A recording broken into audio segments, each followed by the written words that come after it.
Hi friends, എല്ലാവർക്കും one clip P S C YouTube ചാനലിലേക്ക് സ്വാഗതം. സെക്രട്ടേറിയറ്റ് അസിസ്റ്റന്റിന്റെ 44-ാമത്തെ ക്ലാസ് ആണ് നമ്മുടെ ഇന്നത്തെ. ഇതുവരെയും നിങ്ങൾ തന്ന സ്നേഹത്തിനും സപ്പോർട്ടിനും ഒരുപാട് നന്ദി. കഴിഞ്ഞ ദിവസം നമ്മൾ ഡിസ്കസ് ചെയ്തത് ഇന്ത്യൻ ജോഗ്രഫിയിലെ ഫാക്ട് അബൌട്ട് ഇന്ത്യ എന്ന് പറയുന്ന ഒരു ടോപ്പിക്കാണ്. ആ ടോപ്പിക്കുമായി ബന്ധപ്പെട്ട് എക്സാം പോയിന്റ് ഓഫ് വ്യൂവിൽ എല്ലാ കാര്യങ്ങളും നമ്മൾ ഡിസ്കസ് ചെയ്ത് പോന്നിട്ടുണ്ട്. അപ്പോൾ ആ ക്ലാസ് കാണാനായിട്ട് താല്പര്യമുള്ളവർ ആരെങ്കിലും ഉണ്ടെങ്കിൽ താഴെ ഡിസ്ക്രിപ്ഷൻ ബോക്സിൽ അതിൻ്റെ ലിങ്ക് അവൈലബിൾ ആണ്. അതേപോലെ തന്നെ ഈ ക്ലാസ്സിൻ്റെയും കഴിഞ്ഞ ക്ലാസ്സിൻ്റെ എല്ലാം PDF നോട്ട് ലഭിക്കുന്നതിന് വേണ്ടി നമ്മുടെ ടെലഗ്രാം ചാനൽ കൂടി ഒന്ന് ജോയിൻ ചെയ്യുക. അതിൻ്റെ ലിങ്കും താഴെ ഡിസ്ക്രിപ്ഷൻ ബോക്സിൽ അവൈലബിൾ ആണ്. കാരണം എന്താണെന്ന് ചോദിച്ചു കഴിഞ്ഞാൽ ഓരോ ദിവസവും നിങ്ങൾക്ക് തരുന്ന ക്ലാസ്സിൻ്റെ PDF നോട്ട്, അതേപോലെ തന്നെ 2021 മുതൽ 25 വരെ PSC എക്സാമുകളിൽ ആ ടോപ്പിക്കുമായി ബന്ധപ്പെട്ട് ചോദിച്ച എല്ലാ ചോദ്യങ്ങളും നമ്മൾ ക്വസ്റ്റ്യൻ പോൾ ആയിട്ട് കൂടി നിങ്ങൾക്ക് തരുന്നുണ്ട്. അപ്പോൾ അതിൽ കൂടി നിങ്ങൾ അറ്റൻഡ് ചെയ്തെങ്കിൽ മാത്രമാണ് നമ്മുടെ ഈ ഒരു കോഴ്സ് ഫുൾഫിൽ ആവത്തുള്ളൂ. അപ്പോൾ മാക്സിമം നിങ്ങൾ എന്ത് ചെയ്യുക, അതിൽ കൂടി ഒന്ന് ജോയിൻ ചെയ്യുക. പിന്നെ മാത്സിൻ്റെ എല്ലാം പ്രോബ്ലം നമുക്ക് തരുന്നുണ്ട്, അതിൻ്റെ എല്ലാം എക്സ്പ്ലനേഷൻ ചെയ്ത് ഇടുന്നതും നമ്മുടെ ടെലഗ്രാമിലായിരിക്കും. ഓക്കെ, അപ്പോൾ നമുക്ക് നേരെ ഇന്നത്തെ ക്ലാസ്സിലേക്ക് പോകാം.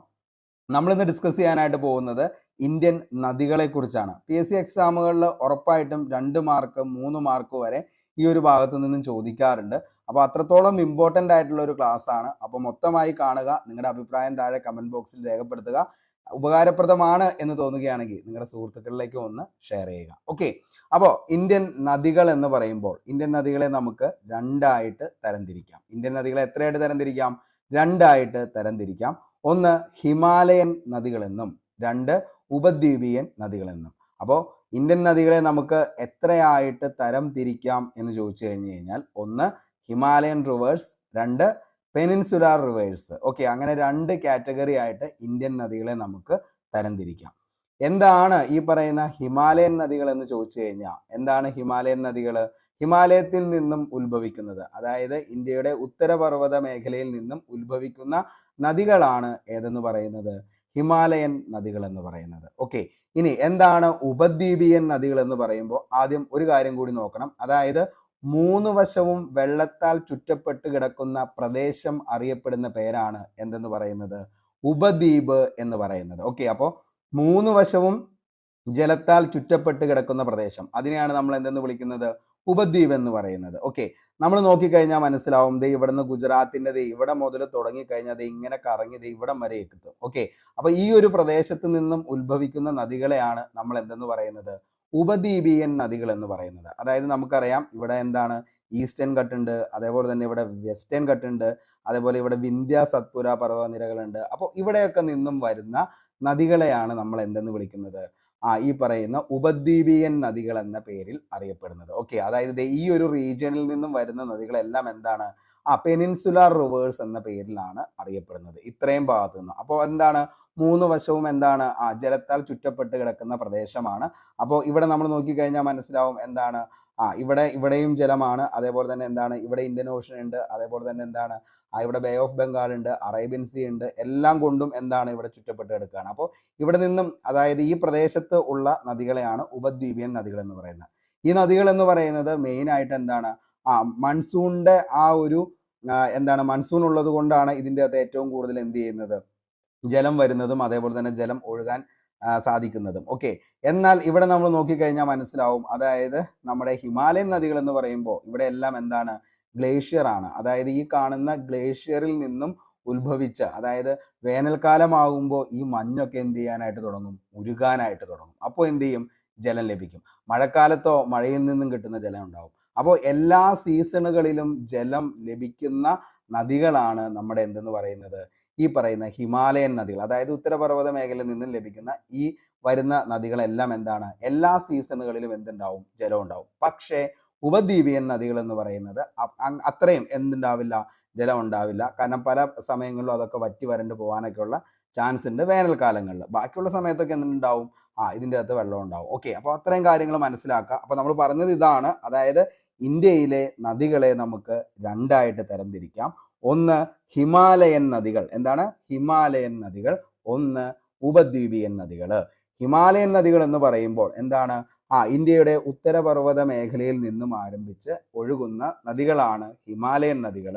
ഉപദ്വീപീയൻ നദികൾ എന്ന് പറയുമ്പോൾ ഇന്ത്യയിൽ എന്താണ്? നമുക്കറിയാം, 3 വശവും ചുറ്റപ്പെട്ട് കിടക്കുന്നതായിട്ടുള്ള ഈ ഒരു പ്രദേശം, അതായത് western Ghat, eastern Ghat, Vindhya Satpura ranges ഇവിടെ നിന്നൊക്കെ വരുന്ന താഴത്തേക്ക് ഒഴുകുന്ന നദികളാണ് ഏതെന്ന് പറയുന്നത്, ഈ പറയുന്ന നമ്മുടെ ഉപദ്വീപിയൻ നദികൾ എന്ന് പറയുന്നത്. ഓക്കെ, ഇനി നമുക്ക് ആദ്യം പഠിക്കേണ്ടത് ഏറ്റവും ഇമ്പോർട്ടൻ്റ് ആയിട്ടുള്ള ഹിമാലയൻ നദികൾ ഏതൊക്കെയാണ് എന്നുള്ളതാണ് പഠിക്കാനായിട്ട് പോകുന്നത്. ഓക്കെ, അപ്പോൾ അതിൻ്റെ ഏറ്റവും സിമ്പിൾ ആയിട്ടുള്ള ഒരു കോഡാണ് ഹിമാലയൻ നദികൾ എന്ന് പറയുമ്പോൾ നമുക്കറിയാം എന്താ, വലിയ നദികളാണ് എന്ത് ഹിമാലയൻ നദികൾ എന്ന് പറയുന്നത്.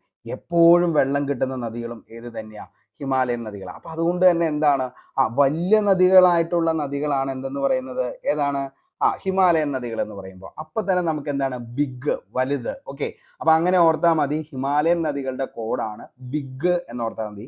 BIG, ബിഗ് ആണ് ഹിമാലയൻ നദികളുടെ കോഡ് എന്ന് പറയുന്നത്. അപ്പൊ നമ്മൾ നോക്കിയ മക്കളെ, അതായത് ഒന്നാമത്തെ ബ്രഹ്മപുത്രയാണ് ഒന്നാമത്തെ. രണ്ടാമത്തെ I എന്ന് പറയുമ്പോൾ ആരായിരിക്കും, ഇൻഡസ്. ഓക്കെ, സിന്ധു ആണ് രണ്ടാമത്തെ. ഇനി മൂന്നാമത്തെ നോക്കിയേ, ഗംഗ എന്ന് പറയുന്ന അതാണ് G. ഓക്കെ, അപ്പോൾ ബിഗ് എന്ന് പറയുന്ന ഒരു കോഡ് ഓർത്ത് കഴിഞ്ഞാൽ നമുക്ക് എന്ത് കിട്ടും, ഹിമാലയൻ നദികൾ. അതായത് ഹിമാലയത്തിന്റെ ഇവിടെ നിന്നും, അതായത് ഉത്തരപർവ്വത മേഖലയിൽ നിന്നും ഒത്തിരി നദികൾ വരുന്നുണ്ട്. പക്ഷെ അതിൻ്റെ അകത്ത് എന്താണ്, ഏറ്റവും പ്രധാനപ്പെട്ട നദികളാണ് കേട്ടോ നമ്മൾ പഠിക്കാനായിട്ട് പോകുന്നത്. അതിൽ ഏറ്റവും ഇമ്പോർട്ടൻ്റ് ആണ് ഒന്ന് ബിഗ് എന്ന് പറയുന്ന കോഡ് ഓർത്ത് വയ്ക്കുക, ഒന്ന് ബ്രഹ്മപുത്ര, രണ്ട് ഇൻഡസ്, മൂന്ന് എന്ന് പറയുന്നത് ഗംഗയാണ്. ഓക്കെ, ഇനി നമുക്ക് ഓരോന്നിനെ കുറിച്ച് നമുക്ക് പഠിക്കാം. ഓക്കെ, അതായത് ആദ്യം നമ്മൾ പഠിക്കാൻ പോകുന്നത് ഇൻഡസിനെ കുറിച്ചാണ്. ഓക്കെ, ഇൻഡസ് എന്ന് പറയുമ്പോൾ തന്നെ നമുക്ക് നോക്കുമ്പോൾ മനസ്സിലാവും, ഈ ഭൂപടത്തിലേക്ക് നോക്കുമ്പോൾ തന്നെ നമുക്ക് മനസ്സിലാവും. അതായത് നോക്കിയേ, അതായത് ഈ ഒരു പ്രദേശം എന്ന് പറയുന്നത് ടിബറ്റൻ റീജിയൻ ആണ്. ഓക്കെ, അപ്പോൾ എന്താണ്, ഇതാണ് ടിബറ്റ്, ചൈന പ്രദേശമാണ് ഈ കാണുന്നത്. അതേപോലെ തന്നെ എന്താണ്, ഇവിടെ നമുക്കറിയാം പച്ച കളറാണ്, അപ്പൊ എന്താണ്, പാകിസ്ഥാൻ എന്ന് ഓർത്താൽ മതി. ഈ കാണുന്നതാണ് പാകിസ്ഥാൻ, ഇതാണ് നമ്മുടെ ഓറഞ്ച് കളറിലുള്ള ഇന്ത്യ എന്ന് പറയുന്നത്. ഓക്കെ, അപ്പൊ തന്നെ നമുക്ക് മനസ്സിലാവും ഇൻഡസ് എന്ന് പറയുന്നത് ഉത്ഭവിക്കുന്നത് എവിടെ നിന്നല്ല, ഇന്ത്യയിൽ നിന്നല്ല ഉത്ഭവിക്കുന്നത്. നോക്കിയേ മക്കളെ, നോക്കിയേ ഇതിന്റെ ഉത്ഭവം നോക്കിയേ, അത് ഇന്ത്യയിൽ നിന്നാണോ, അല്ല. ഇനി നോക്കിയേ, ഇത് ഒഴുകുന്നത് ഇതിലൂടെ ഉണ്ട്, ഇന്ത്യയിലൂടെ ഒഴുകുന്നുണ്ട്. ഓക്കെ, അപ്പോൾ ഹിമാലയൻ നദികളിൽ ഇൻഡസ് എന്ന് പറയുന്നത് എവിടെ നിന്ന് ആരംഭിക്കുന്നത്, ഈ പറയുന്ന ചൈനയുടെ പ്രദേശമായിട്ടുള്ള ടിബറ്റിൽ നിന്നാണ് ഇത് ആരംഭിക്കുന്നത്, ഇന്ത്യയിലൂടെ ഒഴുകുന്നുണ്ട്. പക്ഷെ ഇത് ഏറ്റവും കൂടുതൽ ഒഴുകുന്ന ഇതിലൂടെയാന്ന് നോക്കിയേ, ഏറ്റവും കൂടുതൽ ഒഴുകുന്നത് പാകിസ്ഥാനിലൂടെയാണ്. ഓക്കെ, അപ്പോൾ പാകിസ്ഥാനിലൂടെ ഏറ്റവും കൂടുതൽ ഒഴുകുന്നതിനാലാണ് ഇൻഡസിനെ എന്ത് വിളിക്കുന്നത്, പാകിസ്ഥാന്റെ ജീവരേഖ, പാകിസ്ഥാന്റെ ദേശീയ നദി എന്നീ വിശേഷണങ്ങളെല്ലാം ഏത് നദിക്കാണെന്ന് ചോദിച്ചു കഴിഞ്ഞാൽ അത് സിന്ധുവിനാണ്, അല്ലെങ്കിൽ എന്താണ്, ഇൻഡസിനാണ്. ഓക്കെ, അപ്പോൾ എന്താണ്, പാകിസ്ഥാനിലൂടെ ഒഴുകുന്ന ഏറ്റവും വലിയ നദിയാണ് ഏതെന്ന് പറയുന്നത്, ഇൻഡസ് എന്ന് പറയുന്നത്. അതേപോലെ തന്നെ ഇന്ത്യയിലൂടെ ഒഴുകുന്നുണ്ട്. പിന്നെ വരുന്ന ഏതാണ്, ടിബറ്റൻ ചൈന. ഓക്കെ, അപ്പോൾ അതായത് ഇവിടെ എന്താണ്, ടിബറ്റ് എന്ന് പറയുന്നത് ചൈനയുടെ പ്രദേശമായിട്ടുള്ള ടിബറ്റിലാണ്. കാരണം അതിന് സ്വാതന്ത്ര്യം കിട്ടിയിട്ടൊന്നുമില്ല. അപ്പൊ അതുകൊണ്ട് തന്നെ ടിബറ്റിലാണ് എന്തെന്ന് പറയുന്നത്, ടിബറ്റിൽ നിന്നാണ് ഉത്ഭവിക്കുന്നത്. നമുക്കറിയാം ഇവിടെ നിന്ന് ഇങ്ങനെ വന്നു കഴിയുമ്പോൾ ഇവിടെ ആയിട്ട് എന്താണ്, കൈലാഷ് പർവ്വതനിരകളാണ്. ഓക്കെ, കൈലാഷ്. അപ്പൊ കൈലാഷ് മൗണ്ടൻ റേഞ്ചിന്റെ സൈഡിലായിട്ട് ഇവിടെ നമുക്ക് കാണാനായിട്ട് പറ്റും മാനസ സരോവർ എന്ന് പറയുന്ന ഒരു തടാകമുണ്ട്. ഓക്കെ, അതായത് ഈ കാണുന്നതാണ് കൈലാഷ് പർവ്വതനിര എന്ന് പറയുന്നത്. നമ്മളെല്ലാവരും ഒരിക്കലെങ്കിലും ഒക്കെ ഒന്ന് പോയി കാണാനായിട്ട് താല്പര്യമുള്ള ഒരു സ്ഥലമാണ് ഈ പറയുന്ന കൈലാഷ് പർവ്വതനിര എന്ന് പറയുന്നത്. അപ്പോൾ ഇത്രയും മനോഹരമായിട്ടുള്ള, അതായത് ഫുൾ ഗ്ലേസിയർ ആണ്, കാരണം മഞ്ഞുമലകളാൽ ഇങ്ങനെ തിങ്ങി നിൽക്കുന്ന സ്ഥലമാണ് ഈ പറയുന്ന കൈലാഷ് റേഞ്ച് എന്ന് പറയുന്നത്. അപ്പോൾ അവിടെ എന്താണ്, ഏത് സമയത്തും മഞ്ഞാണ്. അപ്പോൾ മഞ്ഞിങ്ങനെ ഉരുകിക്കൊണ്ടിരിക്കും. വേനൽക്കാലത്ത് മഞ്ഞ് ഉരുകുന്നു, അല്ലാത്തപ്പോഴും എന്താണ്, നിലവിൽ മഞ്ഞുണ്ട്. അങ്ങനെ എന്താ പറയാ, അത്രയും ഗംഭീരമായിട്ടുള്ള ബ്യൂട്ടിഫുൾ ആയിട്ടുള്ള ഒരു സ്ഥലമാണ് എന്തെന്ന് പറയുന്നത്, ഈ പറയുന്ന കൈലാഷ് റേഞ്ച് എന്ന് പറയുന്നത്. കൈലാഷ് റേഞ്ചിന്റെ താഴെയായിട്ട് നമുക്ക് കാണാനായിട്ട് പറ്റും അതിമനോഹരമായിട്ടുള്ള ഒരു തടാകമാണ് മാനസ സരോവർ എന്ന് പറയുന്നത്. ഓക്കെ, അപ്പോൾ മാനസ സരോവർ തടാകം എന്ന് പറയുന്നത് എവിടെയാ, കൈലാഷ് റേഞ്ചിലാണ് ഈ മാനസ സരോവർ തടാകം കാണുന്നത്. ഓക്കെ, അപ്പോൾ ഇവിടെ ടിബറ്റ്, കൈലാഷ് പർവ്വതനിര, താഴെയായിട്ട് എന്ത്, മാനസ സരോവർ. ഓക്കെ, അപ്പോൾ ഈ മാനസ സരോവർ തടാകമാണ് കേട്ടോ ഈ കാണുന്നത്, ഗംഭീരമായിട്ടുള്ള സ്ഥലം. ഓക്കെ, അപ്പോൾ ഈ മാനസ സരോവർ തടാകത്തിൽ നിന്റെ ഏതാണ്, ഈ പറയുന്ന പടിഞ്ഞാറേ ഭാഗത്തു നിന്നും ഉത്ഭവിക്കുന്നു. ആ ഉത്ഭവിക്കുന്ന പ്ലേസ് ഏതാന്ന് ചോദിച്ചു കഴിഞ്ഞാൽ ബോർഗാച്ചു ഗ്ലേഷ്യർ. ഓക്കെ, അപ്പോൾ ബോർഗാച്ചു ഗ്ലേഷ്യറിൽ നിന്നും ഉത്ഭവിക്കുന്ന നദിയാണ് ഏതെന്ന് പറയുന്നത്, സിന്ധു അല്ലെങ്കിൽ ഇൻഡസ് എന്ന് പറയുന്നത്. ഓക്കെ, അപ്പോൾ എവിടെ നിന്നാ, കൈലാഷ് പർവ്വതനിരയുടെ താഴത്തെ ഭാഗത്ത് കാണപ്പെടുന്ന മാനസ സരോവർ എന്ന് പറയുന്ന തടാകത്തിന്റെ അകത്തുള്ള ഏതാണ്, ബോർഗാച്ചു ഗ്ലേഷ്യർ എന്ന് പറയുന്ന സ്ഥലത്ത് നിന്നും ആരംഭിക്കുന്ന നദിയാണ് ഏതെന്ന് പറയുന്നത്? ഇൻഡസ് എന്ന് പറയുന്നത്. അപ്പോൾ അത് ഇൻഡസ് ബോർഗാച്ചു ഗ്ലേഷ്യറിൽ നിന്നും ആരംഭിച്ചത് ഇങ്ങനെ കടന്ന് ഇതിൽ കൂടെ ഇങ്ങനെ വന്ന് അവസാനം എവിടെ എത്തുന്നു? പാകിസ്ഥാനിലെത്തുന്നു. പാകിസ്ഥാനിലൂടെ വീണ്ടും കടന്ന് അവസാനം എവിടെ പതിക്കുന്നു? അറബിക്കടലിൽ പതിക്കുന്നു. മക്കളെ, അപ്പോൾ അതേ PSC ചോദിക്കുന്ന ഒരു ചോദ്യം പിടിച്ചോ. അതായത് ഒന്നാമത്തെ ചോദ്യമാണ്, ഹിമാലയൻ നദികളിൽ താഴെ പറയുന്നവയിൽ പടിഞ്ഞാറോട്ട് ഒഴുകുന്ന നദി ഏതൊക്കെയാണ്? നോക്കിയേ, ഓപ്ഷനില് ബ്രഹ്മപുത്ര, ഗംഗ, ഇൻഡസ് എന്ന് പറയുമ്പോൾ അതിൻ്റെ അകത്ത് എന്താണ്? നിലവില് ഏതാണ് ഈ പറയുന്ന ഇൻഡസ് എന്ന് പറയുന്ന നദിയാണ് എന്തെന്ന് പറയുന്നത്? നിലവില് എവിടെ നിന്ന്? ഹിമാലയൻ നദികളിൽ പടിഞ്ഞാറോട്ടൊഴുകി അറബിക്കടലിൽ ചെന്ന് ചേരുന്ന നദി ഏതാണെന്ന് ചോദിച്ചാൽ അത് ഇൻഡസ് ആണ്. ഇനി ഏറ്റവും കൂടുതൽ പാകിസ്ഥാനിലൂടെ ഒഴുകുന്ന നദി താഴെ പറയുന്നവയിൽ ഏതാന്ന് ചോദിച്ചാൽ അതിന്റെ ഉത്തരവും ഏത് തന്നെയാ? ഇൻഡസ് ആണ്. നോക്കിയ മക്കളെ, കാരണം ഈ പച്ച കളറിൽ കാണുന്നതാണ് എന്തെന്ന് പറയുന്നത്? പാകിസ്ഥാൻ എന്ന് പറയുന്നത്. പാകിസ്ഥാനിലൂടെയാണ് ഇൻഡസ് ഏറ്റവും കൂടുതൽ ഒഴുകുന്നത്. ഇത്രയും സ്ഥലം എന്തുണ്ട് പാകിസ്ഥാനിലൂടെ? ഇന്ത്യയിലൂടെ ആകെ ഇത്രയും മാത്രമാണ് എന്ത് ചെയ്യുന്നുള്ളൂ? ഇൻഡസ് ഒഴുകുന്നുള്ളൂ. ഓക്കെ, അപ്പോൾ അത്രയും സ്ഥലം എന്ത് ചെയ്യുന്നുണ്ട്? നിലവില് നമ്മുടെ പാകിസ്ഥാനിലൂടെ ഒഴുകുന്ന നദിയാണ് ഏതെന്ന് പറയുന്നത്? നമ്മുടെ ഇൻഡസ് എന്ന് പറയുന്നത്. ഏകദേശം 2880 കിലോമീറ്റർ പാകിസ്ഥാനിലൂടെ ഒഴുകുന്നത് ഇൻഡസ് ആണ്. ഓക്കെ, അപ്പോൾ 2880 കിലോമീറ്റർ ആണ്. അത് ഇവിടെ നിന്ന് മുതൽ ഇൻഡസ് ഒഴുകി ഇവിടം വരെ എത്തി അവസാനം അറേബ്യൻ സീയിൽ വന്ന് ചാടുകയാണ്. ഓക്കെ, അപ്പോൾ പാകിസ്ഥാനിലാണ് ഏറ്റവും കൂടുതൽ. അപ്പോൾ 2880 പാകിസ്ഥാനിലൂടെയും അതേപോലെ തന്നെ 779. ഓക്കെ, അപ്പോൾ 779, ചില ബുക്കുകളിൽ 709 എന്ന് കിടക്കുന്നുണ്ട്. അപ്പോൾ 709 കിലോമീറ്റർ എന്ന് നമുക്ക് നോക്കാം. അപ്പോൾ 709 കിലോമീറ്റർ ആണ് എവിടെ? ഇന്ത്യയിലൂടെ സിന്ധു നദി ഒഴുകുന്നത്. അപ്പോൾ ഇന്ത്യയിലൂടെ ഒഴുകുന്നത് എത്രയാ? 709 കിലോമീറ്റർ ആണ്. പാകിസ്ഥാനിലൂടെ 2880 കിലോമീറ്റർ ഒഴുകി അവസാനം അറേബ്യൻ സീ, ഓക്കെ, അറബിക്കടലിൽ ചെന്ന് പതിക്കുന്ന നദിയാണ് ഏതെന്ന് പറയുന്നത്? സിന്ധു എന്ന് പറയുന്നത്. വളരെ വ്യക്തമായി മനസ്സിലായെന്ന് കരുതുന്നു. ഓക്കെ, അപ്പോൾ എവിടെ നിന്നാണ് ഉത്ഭവിക്കുന്നത്? ഇവിടെ നിന്നാണ് ഉപയോഗിക്കുന്നത്. അതായത് ഏതാണ് സ്ഥലം? ബോർഗാച്ചു ഗ്ലേഷ്യർ എന്ന് പറയുന്ന സ്ഥലത്ത് നിന്ന്. അതായത് ഏത് തടാകത്തിന്റെ തീരത്ത്? മാനസ സരോവറിന്റെ തീരത്തുള്ള ബോർഗാച്ചു ഗ്ലേഷ്യറിൽ നിന്നും ആരംഭിച്ചത് ഇങ്ങനെ ഇന്ത്യയിലൂടെ കടന്ന് ലഡാക്കിലൂടെ പോയി താഴത്തേക്ക് വന്ന് അവസാനം പാകിസ്ഥാനിലൂടെ കടന്ന് എവിടെ എത്തുന്നു? ഈ പറയുന്ന അറേബ്യൻ സീയിൽ എത്തുന്നു. അപ്പോൾ പടിഞ്ഞാറോട്ടൊഴുകുന്ന ഹിമാലയൻ നദികൾ ഏതാണെന്ന് ചോദിച്ചു കഴിഞ്ഞാൽ അത് ഏതാണ്? ഈ പറയുന്ന ഇൻഡസ് ആണ് എന്നുള്ളത് ഓർത്തു വയ്ക്കുക. ഓക്കെ, ഇനി അപ്പോൾ ആ കാര്യം വളരെ വ്യക്തമായി എന്ന് കരുതുന്നു. അപ്പോൾ ഇവിടെ നിന്ന് തുടങ്ങി എവിടെ എത്തി? അറബിക്കടലിൽ പതിക്കുന്നു, പടിഞ്ഞാറോട്ട് ഒഴുകുന്നു. അതേപോലെ പാകിസ്ഥാനിലൂടെയാണ് ഏറ്റവും കൂടുതൽ എന്ത് ചെയ്യുന്നത്? ഇൻഡസ് ഒഴുകുന്നത്. അപ്പോൾ ഇൻഡസ് നദി ഏറ്റവും കൂടുതൽ ഒഴുകുന്ന രാജ്യം ഏതാണെന്ന് ചോദിച്ചു കഴിഞ്ഞാൽ പാകിസ്ഥാനാന്നുള്ളതും ആ ചോദ്യത്തിന്റെ ഉത്തരം വളരെ വ്യക്തമായി മനസ്സിലായി എന്ന് കരുതുന്നു. ഇനി നമുക്ക് അടുത്തത് നോക്കാം, ബ്രഹ്മപുത്ര. ഓക്കെ, അപ്പോൾ ബ്രഹ്മപുത്ര എന്ന് പറയുമ്പോൾ ഇവിടെ നിന്നാണ് കേട്ടോ, ഇവിടെ നിന്നാണ്. അതായത് ഇവിടെ മാനസ സരോവർ തടാകമാണ് ഈ കാണുന്ന നമ്മുടെ തടാകം. അതായത് കൈലാഷ് മൗണ്ടൻ റേഞ്ചിന്റെ താഴെ എന്ത് ചെയ്യുന്നുണ്ട്? മാനസ സരോവർ ഉണ്ട്. അപ്പോൾ അതിന്റെ അവിടെ നിന്ന് ഇവിടെ നിന്ന് എന്ത് ചെയ്യുന്നുണ്ട്? നമ്മുടെ ബ്രഹ്മപുത്ര ഒഴുകി വരുന്നുണ്ട്. അപ്പൊ നോക്കി, ഇത് ഏതാ ഈ സ്ഥലം എന്ന് പറയുന്നത്? അതായത് ഉത്ഭവം എവിടെ നിന്നാന്ന് ചോദിച്ചു കഴിഞ്ഞാൽ ചെമയുങ്തുങ് ഗ്ലേഷ്യറിൽ നിന്ന്. ഓക്കെ, അപ്പോൾ എവിടെ നിന്നാണ് ബ്രഹ്മപുത്ര ഉത്ഭവിക്കുന്നത് എന്ന് ചോദിച്ചു കഴിഞ്ഞാൽ എവിടെ നിന്നാണ് മക്കളെ? ചെമയുങ്തുങ് ഗ്ലേഷ്യറിൽ നിന്നും ഉത്ഭവിക്കുന്ന നദിയാണ് ഏതെന്ന് പറയുന്നത്? ബ്രഹ്മപുത്ര എന്ന് പറയുന്നത്. അപ്പോൾ ബ്രഹ്മപുത്ര ചെമയുങ്തുങ് എന്താണ്? ഗ്ലേഷ്യറിൽ നിന്നാണ് ഉത്ഭവിക്കുന്നത്. അപ്പോൾ ടിബറ്റിൽ നിന്നും ഉത്ഭവിക്കുന്നതാണ് ഈ പറയുന്ന ഏതൊക്കെ? ഇൻഡസും അതെ, അതേപോലെ തന്നെ ബ്രഹ്മപുത്ര അതെ. രണ്ടും ഇന്ത്യയിൽ നിന്നല്ല ഉത്ഭവിക്കുന്നത് എന്നുള്ളത് നിങ്ങൾക്ക് മനസ്സിലായിട്ടുണ്ടാവും. കാരണം ഇത് എവിടെ നിന്നാ? ഈ പറയുന്ന ബോർഗാച്ചു ഗ്ലേഷ്യർ, അതായത് ഈ കാണുന്ന മാനസ സരോവറിന്റെ പടിഞ്ഞാറേ അറ്റത്ത് നിന്നും എന്ത് ചെയ്യുന്നു? ഉത്ഭവിച്ച് കറങ്ങി പാകിസ്ഥാനോട് കറങ്ങി അറബിക്കടലിൽ ചേരുന്നു. ഇവിടെയാണെങ്കിലോ അതായത് ഇവിടെ കിഴക്ക് വശത്ത് നിന്നും, അതായത് മാനസ സരോവറിന്റെ കിഴക്ക് വശത്ത് നിന്നും ചെമയുങ്തുങ് ഗ്ലേഷ്യറിൽ നിന്നും ഇവിടെ നിന്ന് സ്റ്റാർട്ട് ചെയ്ത് ഇങ്ങനെ വന്ന് എന്ത് ചെയ്യാണ്? ഇതിലൂടെ ഇങ്ങനെ കടന്ന് അരുണാചൽ പ്രദേശിലൂടെ വന്ന് അസമിലൂടെ കടന്ന് നേരെ താഴത്തേക്ക് വന്ന് അവസാനം എന്ത് ചെയ്യുന്നു? Bay of Bengal. ഓക്കെ, അപ്പോൾ ബേ ഓഫ് ബംഗാളിൽ വന്ന് ചേരുന്ന നദിയാണ് ഏതെന്ന് പറയുന്നത്? ബ്രഹ്മപുത്ര എന്ന് പറയുന്നത്. ഓക്കെ, അപ്പോൾ നോക്കി, അപ്പൊ എവിടെ നിന്നാ? ചെമയുങ്തുങ് ഗ്ലേഷ്യർ. അപ്പൊ ഈ രണ്ട് നദികളും ഉത്ഭവിക്കുന്നത് എവിടെ നിന്നല്ല? ഇന്ത്യയിൽ നിന്നല്ല ഉത്ഭവിക്കുന്നത് എന്നുള്ളത് മനസ്സിലാക്കുക. ഓക്കെ, അപ്പോൾ ഇത് എവിടെ നിന്നൊക്കെ നിലവിൽ വരുന്നുണ്ടെന്ന് ചോദിച്ചു കഴിഞ്ഞാൽ ഏതൊക്കെ നിലവിൽ എന്താണ് ഈ പറയുന്ന ബ്രഹ്മപുത്ര എവിടെയാണ്? ചെമയുന്തും ഗ്ലേഷ്യറിൽ നിന്നും ആരംഭിച്ച് ഇങ്ങനെ കറങ്ങിയാണ് അവസാനം എവിടെ വന്ന് വരുന്നത്? ബേ ഓഫ് ബംഗാൾ ഇവിടെ വന്ന് എന്ത് ചെയ്യുന്നത്? നിലവിൽ അവസാനിക്കുന്നത്. ഓക്കെ, അപ്പോൾ എവിടെ നിന്നാണ് ഉത്ഭവിക്കുന്നത്?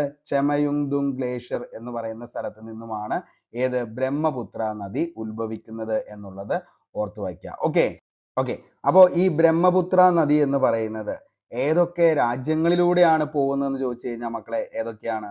അപ്പൊ നമ്മളത് ടിബറ്റ്. ഓക്കെ, അപ്പോൾ ഇവിടെ നിന്ന് ടിബറ്റ്, ചൈന. അപ്പോൾ ചൈന, അതേപോലെ തന്നെ എന്താണ് ഈ പറയുന്ന ഇന്ത്യ, ബംഗ്ലാദേശ്, 3 രാജ്യങ്ങളിലൂടെ എന്ത് ചെയ്യുന്നുണ്ട്? ഈ പറയുന്ന ബ്രഹ്മപുത്ര നദി പോകുന്നുണ്ട്. ഓക്കെ, അപ്പോൾ ഇതും 3 രാജ്യങ്ങളിലൂടെ തന്നെയാണ്. ഏതൊക്കെ രാജ്യങ്ങളിലൂടെയാ? അതായത് ഇവിടെ ടിബറ്റ്, ചൈനയുണ്ട്, അതേപോലെ തന്നെ ഇവിടെ ഇന്ത്യ ഉണ്ട്, അതേപോലെ തന്നെ പാകിസ്ഥാൻ ഉണ്ട്. ഈ 3 രാജ്യങ്ങളിലൂടെ കടന്നാണ് ഇൻഡസ് ഇവിടെ എത്തുന്നത്. ഇവിടെ എന്താണ് ഈ പറയുന്ന 3 രാജ്യങ്ങൾ, അതായത് ബംഗ്ലാദേശ്, അതേപോലെ തന്നെ എന്താണ് ഈ പറയുന്ന നമ്മുടെ ഏതാണ് ടിബറ്റ്, അതേപോലെ തന്നെ ഇന്ത്യ, ഈ 3 രാജ്യങ്ങളിലൂടെ കടന്നാണ് എവിടെ എത്തുന്നത്? ബേ ഓഫ് ബംഗാളിൽ ചെന്ന് പതിക്കുന്നത്. ഓക്കെ, ഇനി അടുത്ത നമ്മുടെ പ്രധാനപ്പെട്ട നദി ഏതാണെന്ന് ചോദിച്ചു കഴിഞ്ഞാൽ അതാണ് ഗംഗ എന്ന് പറയുന്നത്. ഓക്കെ, അപ്പോൾ ഇതിൻ്റെ അകത്ത് ഇങ്ങനെ വരാൻ നേരത്ത് അരുണാചൽ പ്രദേശിലൂടെയാണ് കേട്ടോ ഈ പറയുന്ന ബ്രഹ്മപുത്ര വരുന്നത്. അന്നേരം ഈ പറയുന്ന സിയാങ് എന്ന പേരിൽ വരുന്നു. അതേപോലെ തന്നെ ടിബറ്റിൽ അതിനെ സാങ്പോ എന്ന പേരിൽ വിളിക്കുന്നുണ്ട്. അതേപോലെ തന്നെ അസാമിൽ വളരെയധികം വെള്ളപ്പൊക്കം ഉണ്ടാക്കുന്ന നദിയാണ് ബ്രഹ്മപുത്ര. അതുകൊണ്ട് തന്നെയാണ് അസമിൻ്റെ ദുഃഖം എന്നറിയപ്പെടുന്നത്. ഏതാണെന്ന് ചോദിച്ചു കഴിഞ്ഞാൽ ബ്രഹ്മപുത്ര എന്നൊക്കെ അറിയപ്പെടുന്നത്. ഓക്കെ, അപ്പോൾ അത് നമ്മൾ ഡീറ്റെയിൽ ആയിട്ട് ഓരോന്നും നമ്മൾ പഠിക്കും. അന്നേരം നമ്മൾ എന്ത് ചെയ്യും? അതിൻ്റെ അത് ബാക്കിയുള്ള പോയിന്റ്സ് പറയും. ഇപ്പം ബേസ് ആയിട്ട് എങ്ങനെയാണ്, എവിടെ നിന്നാണ് എവിടെ എത്തുന്നു എന്നുള്ളത് നിങ്ങളൊന്ന് കാണിച്ചു തന്നെന്ന് മാത്രമേ ഉള്ളൂ. ഓക്കെ, അപ്പോൾ ഇവിടെ എവിടെയാ? ചെമയുന്തും ഗ്ലേഷ്യറിൽ നിന്നും ആരംഭിച്ചത് ഇങ്ങനെ വന്നാണ് അവസാനം ഇവിടെ അരുണാചൽ പ്രദേശ്, അതേപോലെ തന്നെ അസാം, അതിൻ്റെ നേരെ താഴത്തേക്ക് വന്ന് ബേ ഓഫ് ബംഗാൾ, ബംഗ്ലാദേശിലൂടെ ഇവിടെ നിന്ന് എന്ത് ചെയ്യുന്നു? ബേ ഓഫ് ബംഗാളിൽ എന്ത് ചെയ്യുന്നു? ഈ പറയുന്ന നദി പോയി പതിക്കുന്നു. ഓക്കെ, അപ്പോൾ ഇത്രയാണ് ബ്രഹ്മപുത്രയുടെ കാര്യങ്ങൾ പറയാനുള്ളൂ. അടുത്തതാണ് ഗംഗ എന്ന് പറയുന്നത്. അപ്പോൾ ഗംഗ എന്ന് പറയുമ്പോൾ നമുക്കറിയാം അതെവിടെ നിന്നാ? ഈ പറയുന്ന ഗംഗോത്രി. ഓക്കെ, അപ്പോൾ ഗംഗോത്രി ഗ്ലേഷ്യറിൽ നിന്നുമാണ് ഗംഗ ഉത്ഭവിക്കുന്നത്. ഓക്കെ, ഗംഗോത്രി ഗ്ലേഷ്യറിൽ നിന്നുമാണ് എന്ത് ഈ പറയുന്ന ഗംഗ ഉത്ഭവിക്കുന്നത്. അതായത് എവിടെ നിന്നാണ്? ഇന്ത്യയിൽ നിന്നും ഉത്ഭവിക്കുന്ന ഇന്ത്യയുടെ ദേശീയ നദി എന്നറിയപ്പെടുന്നത്, ഇന്ത്യയുടെ ജീവരേഖ എന്നറിയപ്പെടുന്നത്, ഇതെല്ലാം ഏത് തന്നെയാണ്? ഗംഗാ നദിയാണ്. 2008 ഗംഗാ നദിയെ ദേശീയ നദിയായിട്ട് പ്രഖ്യാപിക്കുന്നത്. ഓക്കെ, അപ്പോൾ ഗംഗയാണ് എന്തെന്ന് പറയുന്നത്? ഇന്ത്യയിലൂടെ ഏറ്റവും നീളം കൂടിയ, ഇന്ത്യയിലെ ഏറ്റവും നീളം കൂടിയ നദി, ഇന്ത്യയുടെ ദേശീയ നദി എന്നൊക്കെ അറിയപ്പെടുന്നത്. അപ്പോൾ ഈ പറയുന്ന ഗംഗോത്രി ഗ്ലേഷ്യറിൽ നിന്നുമാണ് ഏത്? ഗംഗ ഉത്ഭവിക്കുന്നത്. ഓക്കെ, അപ്പോൾ ഇന്ത്യയിലൂടെ ഏറ്റവും കൂടുതൽ എന്താണ് ദൂരം സഞ്ചരിക്കുന്നത്, ഏറ്റവും ഇന്ത്യയിലെ നീളം കൂടിയ നദി ഏതാണെന്ന് ചോദിച്ചു കഴിഞ്ഞാൽ അതിൻ്റെ ഉത്തരവും ഏത് തന്നെയാണ്? ഗംഗയാന്നുള്ളത് ഓർത്തു വയ്ക്കുക. ഓക്കെ, ഇനി ഗംഗ പോകുന്ന ഏതൊക്കെ സംസ്ഥാനങ്ങളിലൂടെയാണ് ഗംഗ പോകുന്നത് എന്ന് ചോദിച്ചു കഴിഞ്ഞാൽ നമുക്കറിയാം. അതിക്ക് മുമ്പ് ഒരു കാര്യം കൂടി പറയട്ടെ. ഈ ഗംഗ എന്ന് പറയുന്നത് നമുക്കറിയാം, ഇവിടെ ഇങ്ങനെ നോക്കിക്കഴിഞ്ഞു കഴിഞ്ഞാൽ അതായത് ഈ പറയുന്ന നമുക്ക് എന്താണ് ഗ്രേറ്റ് ഹിമാലയ, ലെസർ ഹിമാലയ, ഷിവാലിക്, അങ്ങനെ 3 മേഖലകളായിട്ട് ഇവിടെ തിരിച്ചിട്ടുണ്ട്. അപ്പോൾ ഇതിൻ്റെ അകത്ത് എന്താണ്? ഗ്രേറ്റ് ഹിമാലയയിൽ നിന്നുമാണ് എന്ത് ചെയ്യുന്നത്? ഈ പറയുന്ന നമ്മുടെ ഗംഗ ഉത്ഭവിക്കുന്നത് എന്ന് പറയുന്നത്. ഓക്കെ, അപ്പോൾ ഗ്രേറ്റ് ഹിമാലയ, ഹിമാചൽ, ഹിമാദ്രി, ഹിമാചൽ, സിവാലിക്, അങ്ങനെ 3 മേഖലകളായിട്ടാണ് തിരിച്ചിരിക്കുന്നത്. അതിൻ്റെ അകത്ത് ഗ്രേറ്റ് ഹിമാലയയിൽ നിന്നും ഉത്ഭവിക്കുന്ന നദിയാണ് ഏതെന്ന് പറയുന്നത്? നമ്മുടെ ഗംഗ എന്ന് പറയുന്നത്. അതായത് ശരിക്കും പറഞ്ഞു കഴിഞ്ഞാൽ ഉത്തരാഖണ്ഡിലാണ് ഈ നദി എന്ത് ചെയ്യുന്നത്? ഉത്ഭവിക്കുന്നത്. ഓക്കെ, അപ്പോൾ ഉത്തരാഖണ്ഡിൽ ഉത്ഭവിക്കുന്ന ഉത്തരാഖണ്ഡിലെ ഗംഗോത്രി ഗ്ലേഷ്യർ എന്ന് പറയുന്ന സ്ഥലത്താണ് ഇത് ഉത്ഭവിക്കുന്നത്. അപ്പൊ നോക്കി, അതായത് ഉത്തരാഖണ്ഡിൽ ഇവിടെയാണ് എന്ത് ചെയ്യുന്നത്? ഉത്ഭവിക്കുന്നത്. ഇത് ഏത് മറ്റേ നമുക്ക് പ്രദേശം ചോദിച്ചു കഴിഞ്ഞാൽ ഗ്രേറ്റ് ഹിമാലയ എന്ന് പറയുന്ന പ്രദേശത്താണ് ശരിക്കും പറഞ്ഞു കഴിഞ്ഞാൽ ആ ഒരു ഉത്തരാഖണ്ഡിൻ്റെ ഈ ഒരു പോർഷനിലാണ് നിലവിൽ വരുന്നത്. അപ്പോൾ അത് ഗ്രേറ്റ് ഹിമാലയയിൽ വരും. അവിടെ നിന്നും എന്ത് ചെയ്യാണ്? നിലവിൽ ഈ പറയുന്ന ഗംഗാ നദി ഉത്ഭവിക്കുകയാണ്. അതിങ്ങനെ വന്നതേ നോക്കി ഉത്തർപ്രദേശ്. അപ്പോൾ ഉത്തരാഖണ്ഡ്, ഉത്തർപ്രദേശ്, എന്നിട്ട് നേരെ ഇങ്ങനെ ഒഴുകുകയാണ്. അത് കഴിഞ്ഞിട്ട് ബീഹാർ, അതേപോലെ തന്നെ എന്താണ് ബീഹാർ, ബംഗാൾ, വേണമെങ്കിൽ നമുക്ക് ജാർഖണ്ഡ് കൂടി പറയാം. ഓക്കെ, അപ്പോൾ എന്താണ് ഇത്രയും പ്രദേശങ്ങളിലൂടെ, ഇത്രയും സംസ്ഥാനങ്ങളിലൂടെയാണ് ഏത് വരുന്നത്? ഈ പറയുന്ന നമ്മുടെ ഏത് ഗംഗ വരുന്നത്. ഓക്കെ ഓക്കെ അപ്പോൾ ഏതൊക്കെയാണ് അപ്പോൾ സ്ഥലങ്ങൾ ഒന്നുകൂടി നോക്കിയ മക്കളെ ഏതൊക്കെയാണെന്നുള്ളത്? ഉത്തരാഖണ്ഡ്, ഉത്തർപ്രദേശ്, ബീഹാർ, ജാർഖണ്ഡ്, വെസ്റ്റ് ബംഗാൾ, ബംഗ്ലാദേശ്. അപ്പോൾ നമുക്ക് എന്തുകൂടി പറയാം? ഇതിപ്പോൾ ഏതൊക്കെ രാജ്യങ്ങളിലൂടെയാണ് ഗംഗാ നദി ഒഴുകുന്നത് എന്ന് ചോദിച്ചു കഴിഞ്ഞാൽ ഏതൊക്കെ രാജ്യങ്ങളിലൂടെയാ?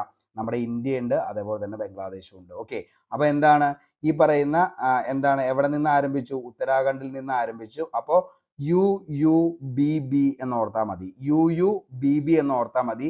ഏത് ഗംഗാ നദി ഒഴുകുന്ന സംസ്ഥാനങ്ങൾ ഏതൊക്കെയാന്ന് വെച്ചാൽ UUBBJ എന്ന് കൂടി ഓർത്തോ. UUBBJ. ഓക്കെ അപ്പോൾ UUBBJ ആണ് ഏത് ഗംഗാ നദി ഒഴുകുന്ന ഇന്ത്യൻ സംസ്ഥാനങ്ങൾ. ഏതൊക്കെയാ?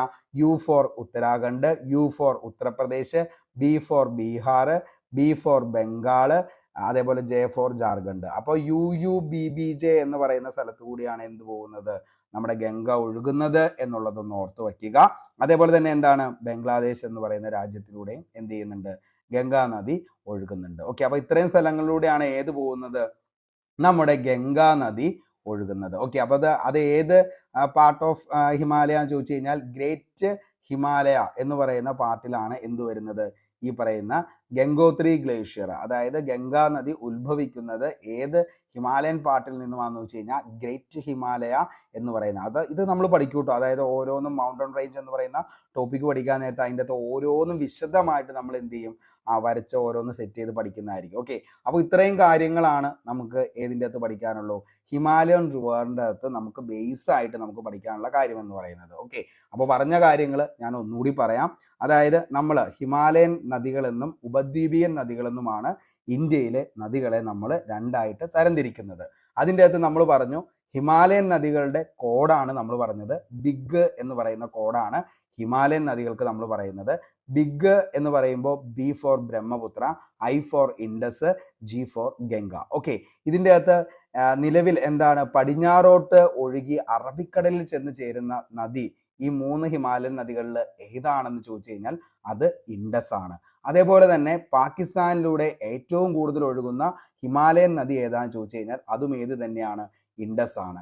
ഏകദേശം 2880ഓളം കിലോമീറ്റേഴ്സ് പാകിസ്ഥാനിലൂടെയും അതേപോലെ തന്നെ എന്താണ് 709ഓളം കിലോമീറ്റേഴ്സ് ഇന്ത്യയിലൂടെ മാത്രമാണ് ഏത് ഇൻഡസ് പോകുന്നുള്ളൂ. അതുകൊണ്ട് തന്നെ പാകിസ്ഥാന്റെ ജീവരേഖ എന്നും പാകിസ്ഥാന്റെ ദേശീയ നദി എന്നറിയപ്പെടുന്ന നദി ഏതാണെന്ന് ചോദിച്ചു കഴിഞ്ഞാൽ മക്കളെ അത് ഏതാണ്? നമ്മുടെ ഇൻഡസ് ആണെന്നുള്ളത് ഒന്ന് ഓർത്തു വയ്ക്കുക. ഓക്കെ ഇനി അടുത്ത് നമ്മൾ പറഞ്ഞ നദിയായിരുന്നു ഏത്? ബ്രഹ്മപുത്ര എന്ന് പറയുന്നത്. അതായത് ചെമയുങ്തുങ് ഗ്ലേഷ്യർ എന്ന് പറയുന്ന സ്ഥലം ഇത് ഇൻഡസ് ഏതായിരുന്നു? ബോർഗാച്ചു ഗ്ലേഷ്യർ ആണ്. ഇത് ചെമയുങ്തുങ് ഗ്ലേഷ്യർ ശരിക്കും കൈലാഷ് പർവ്വത നിരയുടെ താഴത്ത് കാണപ്പെടുന്ന മാനസ സരോവറിന്റെ തീരത്തുള്ള ഗ്ലേഷ്യർ ആണ് ഈ പറയുന്ന ഓരോ ഗ്ലേഷ്യറും. അപ്പൊ അതിൻ്റെ അകത്ത് ബ്രഹ്മപുത്ര എന്ന് പറയുന്നത് ചെമയുങ്തുങ് ഗ്ലേഷ്യർ ഓർത്തു വയ്ക്കുക. വെരി വെരി ഇമ്പോർട്ടൻ്റ് ആണ്. ചോദിക്കാറിന്റെ താഴെ പറയുന്നത് എന്താണ്? ബോർഗാച്ചു ഗ്ലേഷ്യറിൽ നിന്ന് ഉത്ഭവിക്കുന്നത്, ചെമയുങ്തുങ് ഗ്ലേഷ്യറിൽ നിന്ന് ഉത്ഭവിക്കുന്ന ഗംഗോത്രി ഗ്ലേഷ്യർ മാത്രം ചോദിക്കാറില്ല. കാരണം നമുക്ക് എന്താണ് ഗംഗോത്രി ഗ്ലേഷ്യർ എന്നുള്ളത് നമുക്ക് അപ്പം തന്നെ നമുക്ക് എന്ത് ചെയ്യാൻ പറ്റും? ഓപ്ഷനിൽ നിന്ന് എടുക്കാൻ പറ്റും. അപ്പൊ അതുകൊണ്ട് തന്നെ ചെമയുങ്തുങ് ഗ്ലേഷ്യർ ഏതാണ്? ബ്രഹ്മപുത്ര നദിയാന്നുള്ളത് ഓർത്തു വയ്ക്കുക. അപ്പോൾ അവിടെ നിന്നും എന്ത് ചെയ്യുന്നു? ഉത്ഭവിച്ച് ഇങ്ങനെ വന്ന് ഇതിലൂടെ ടിബറ്റൻ ചൈന ഇങ്ങനെ വരുന്നു. വന്നതിന് ശേഷം നേരെ എന്ത് ചെയ്യുന്നു? ഇന്ത്യയിലൂടെ കടക്കുന്നു. അവസാനം ബംഗ്ലാദേശിലൂടെ കടന്ന് അവസാനം എവിടെ എത്തുന്നു? ബേ ഓഫ് ബംഗാളിൽ പോയി പതിക്കുന്ന നദിയാണ് ബ്രഹ്മപുത്ര എന്ന് പറയുന്നത്. ഓക്കെ അപ്പോൾ ബ്രഹ്മപുത്ര നദിയാണ് ഏത്? ഈ പറയുന്നത്. ഓക്കെ അതായത് എങ്ങോട്ടേക്കാണ് ബ്രഹ്മപുത്ര നദി? കിഴക്കോട്ടേക്ക് ഒഴുകുന്ന ഹിമാലയൻ നദികളിൽ ഒന്നാണ് ബ്രഹ്മപുത്ര. മറ്റു നദിയാണ് ഏതെന്ന് പറയുന്നത്? ഗംഗ എന്ന് പറയുന്നത്. ഉത്ഭവം സ്ഥാനം എന്ന് പറയുന്നത് ഗംഗോത്രി ഗ്ലേഷ്യർ ആണ്. ഉത്തരാഖണ്ഡ് അതായത് ഇന്ത്യയിൽ നിന്നും ഉത്ഭവിക്കുന്ന ഹിമാലയൻ നദി താഴെ പറയുന്നവർ ഏതാന്ന് ചോദിച്ചാൽ അത് ഗംഗയാണ്. ഇന്ത്യയുടെ ദേശീയ നദി, ഇന്ത്യയുടെ ജീവരേഖ എന്നീ പേരുകളിലെല്ലാം അറിയപ്പെടുന്ന ആരാന്ന് ചോദിച്ചു കഴിഞ്ഞാൽ അത് ഗംഗയാണ്. 2008 ഗംഗയെ ഇന്ത്യയുടെ ദേശീയ നദിയായിട്ട് അംഗീകരിച്ചത്. ഗംഗോത്രി ഗ്ലേഷ്യറിൽ നിന്നും ആരംഭിച്ച ഉത്തരാഖണ്ഡ്, ഉത്തർപ്രദേശ്, ബീഹാർ, ബംഗാൾ, ജാർഖണ്ഡ് BB എന്താണ് അതായത് UUBBJ എന്ന് പറയുന്ന ഒരു കോഡ് ഓർത്ത് വെച്ച് കഴിഞ്ഞാൽ നമുക്ക് എന്ത് ചെയ്യാൻ പറ്റും? ഈ പറയുന്ന ഗംഗ ഏതൊക്കെ സംസ്ഥാനങ്ങളിലൂടെയാണ് പോകുന്നതെന്ന് ഓർക്കാൻ പറ്റും. അപ്പൊ ഏതൊക്കെ സംസ്ഥാനങ്ങളിലൂടെയാ? ഉത്തരാഖണ്ഡ്, അതുണ്ട് ഉത്തർപ്രദേശ്, അതുണ്ട് ബീഹാർ, അതേപോലെ തന്നെ എന്താണ് ബീഹാർ, ബംഗാൾ, അതേപോലെ തന്നെ ജാർഖണ്ഡ് എന്നീ സംസ്ഥാനങ്ങളിലൂടെയും ബംഗാളിലൂടെയും കടന്നു പോകുന്ന നദിയാണ് ഏതെന്ന് പറയുന്നത്? ഗംഗ എന്ന് പറയുന്നത്. അപ്പോൾ ഈ 3 നദികളെ കുറിച്ചുമാണ് നമ്മളിപ്പോൾ പറഞ്ഞത്. ഇനി നമുക്ക് എന്ത് ചെയ്യണം? ഇതിൻ്റെ ട്രിബ്യൂട്ടറിനെ കുറിച്ചാണ് ഇനി അടുത്ത് നമുക്ക് പഠിക്കാനുള്ളത്. അതായത് എന്താണെന്ന് ചോദിച്ചു കഴിഞ്ഞാൽ നമുക്കറിയാം, അതായത് ഒരു വലിയ നദി, ആ നദിയുടെ എന്താണ് കൈവഴികളായിട്ട് ഒഴുകുന്ന ബാക്കി ചെറിയ നദികൾ, ഇതിനെയാണ് നമ്മൾ എന്തെന്ന് വിളിക്കുന്നത്? ട്രിബ്യൂട്ടറീസ് എന്ന് പറയുന്നത്. ഓക്കെ, അതായത് ഇപ്പം നമ്മൾ എന്ത് ചെയ്യുന്നു? ഈ പറയുന്ന ഒരു നദി ഇങ്ങനെ ഒഴുകുകയാണ്, അതാണ് ഏറ്റവും വലിയൊരു നദി. അപ്പോൾ ആ നദിയുടെ കൂടെ എന്ത് ചെയ്യുന്നു? ബാക്കിയുള്ള നദികളും എന്ത് ചെയ്യുന്നു? ഒഴുകി പോകുന്നു. അപ്പം അങ്ങനെയുള്ള നദികളെയാണ് നമ്മൾ എന്തെന്ന് വിളിക്കുന്നത്? ഈ പറയുന്ന ട്രിബ്യൂട്ടറി എന്ന് പറയുന്നത്, അതായത് പോഷക നദികൾ എന്നാണ് അതിനെ പറയുന്നത്. ഓക്കെ, അപ്പം നമ്മൾ അങ്ങനെ നോക്കുവാണെങ്കിൽ, അതായത് ഇപ്പം നമ്മൾ സിന്ധു നദി എന്ന് പറയുന്നതാണ് ഇപ്പം നമ്മൾ ആദ്യം പഠിച്ചത്. അപ്പോൾ സിന്ധു നദി ഉത്ഭവിച്ചത് എവിടെ നിന്നാ? ഈ പറയുന്ന നമ്മുടെ എവിടെ നിന്നാണ്? ബോർഗാച്ചു ഗ്ലേഷ്യറിൽ നിന്നും ആരംഭിക്കുകയാണ്. അപ്പോൾ ഇവിടെ നിന്ന് ആരംഭിച്ച് ടിബറ്റിലെ ബോർഗാച്ചു ഗ്ലേഷ്യറിൽ നിന്ന് മാനസറോവറിന്റെ തീരത്ത് നിന്ന് ആരംഭിച്ച് കറങ്ങി എന്ത് ചെയ്യുന്നു? ആ ലഡാക്കിലൂടെ കറങ്ങി നേരെ എന്ത് ചെയ്യുന്നു? പാകിസ്ഥാനിലൂടെ വന്ന് അവസാനം എവിടെ? ഈ പറയുന്ന അറബിക്കടലിൽ ചെന്ന് ചേരുന്ന ഈ ഒരു നദി പോകുന്ന വഴി കുറേയും എന്ത് ചെയ്യുന്നുണ്ട്? ഈ പറയുന്ന പോഷക നദികളും ഇതിൻ്റെ അകത്തേക്ക് വന്ന് ചേരുന്നുണ്ട്. അപ്പോൾ അതിൻ്റെ അകത്ത് നമുക്കൊരു കാര്യം മനസ്സിലാക്കുക, അതായത് പോഷക നദികൾ എന്ന് പറയുമ്പോൾ വലിയൊരു നദി അതിൻ്റെ റൈറ്റ് സൈഡിലും ലെഫ്റ്റ് സൈഡിലും ആയിട്ട് വരുന്നതിനെയാണ് നമ്മൾ എന്തെന്ന് വിളിക്കുന്നത്?